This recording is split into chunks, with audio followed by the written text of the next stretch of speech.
やっほー、ジョイジョイのジョアナです。今日はうちのキャラバンにようこ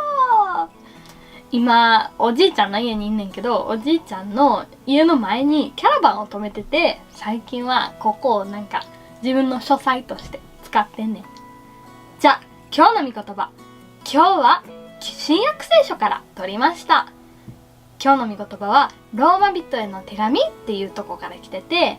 パウロさんっていうすごい有名な人が書かはってん。でパウロさんっていう人はイエス様が亡くなった30年後ぐらいからめっちゃ活躍してて、いろんなとこにイエス様のことを伝えに行って、ほんで新約聖書の半分以上ぐらいかな、たくさんの本を書かはってん。で今日はそっから御言葉を取った。最近祈ることについてよく考えてんねんな。先週25歳になってんけど、前からお祈りすることをちょっと苦手やなって感じてて、すごいそれ残念なことやねん。クリスチャンっていうのは神様との関係を持ってる人のことを指すねんけど、誰かと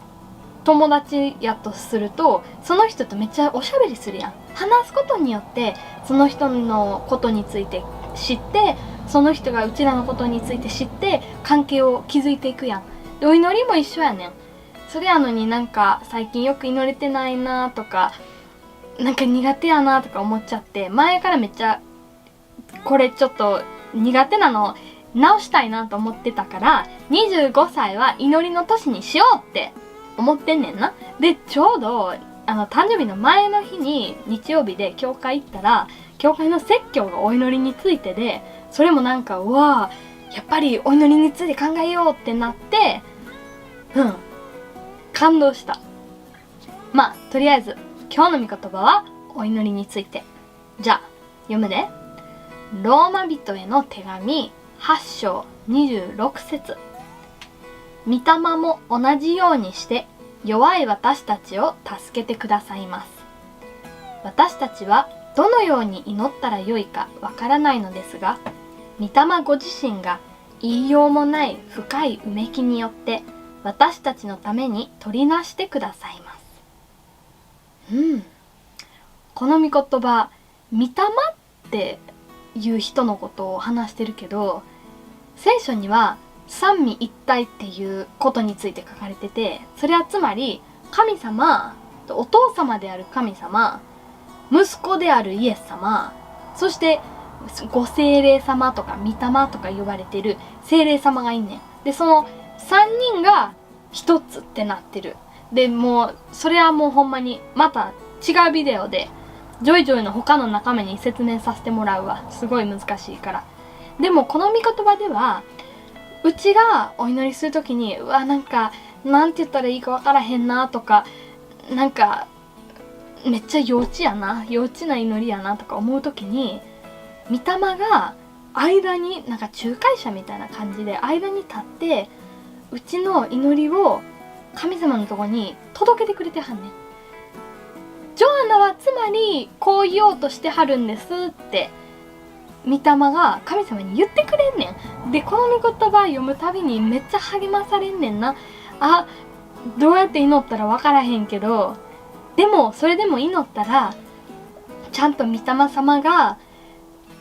そのお祈りを神様に届けてくださるって、神様いつでも聞いてるけど、何でもいつでも。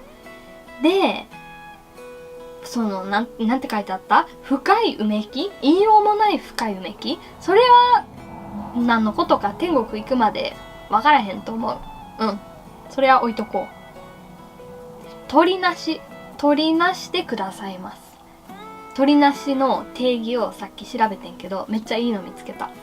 取りなしとは、対立する二者の間に立って事態が好転するようにうまく取り計らう。またその場の気まずい雰囲気をうまくまとめる。なんかそういうこと聞いたらさ、お祈りすんのめっちゃ楽しみにならへん？ほんまに神様に話すチャンスが与えられてる。いつでもどこでもどんな言葉を使ってでも神様におしゃべりすることができる。で御霊様がそうやって取り計らってくれるから、うちの言葉はどれほど幼稚でも神様に届く、神様に受け入れられる、それめっちゃ励ましになんねん。で、最後に一つめっちゃ励ましになんのが、私たちはわからないのですが、私たちはどのように祈ったらよいかわからないのですがって書いてあるやん。つまり偉大な有名なパウロさんまでどうやって祈ったらいいのかわからへん時があってん。そうやってそんなことまで書いてんのがもうめっちゃ嬉しくなるし、励まされるし、今日もまた祈ろう、神様とおしゃべりしようって思わせてくれるから、この御言葉が大好きです。じゃあね、バイバイ。